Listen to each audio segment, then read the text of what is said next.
सुभद्रा योजना घोषणा हला प्रथम किस्ती आवेदन शेष तारीख आसतु जानिबा संपूर्ण 2025 मार्च 7 तारीख सुधा सुभद्रा योजना प्रथम किस्ती आवेदन शेष तारीख एने मंगलवार उपमुख्यमंत्री प्रभाती परिड़ा सूचना देइछन्ति।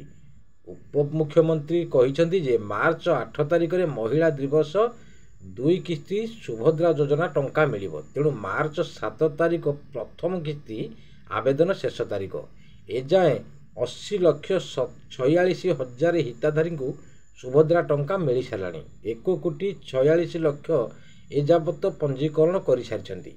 एबे आपण माने मार्च 7 तारीख पर्यंत अप्लाई करें सुभद्रा योजना। प्रकृत जो माने योग्य से माने अप्लाई करें। आ मार्च 7 तारीख रे 7 तारीख पर अप्लाई हो पारिबनी ये सुभद्रा योजना। 8 तारीख रे महिला दिवस रे पुणी द्वितीय फेजर टंका द्वितीय किस्तीर टंका मिलवा को जाउची। उपमुख्यमंत्री बहुत बड़ सूचना देइछन्ती।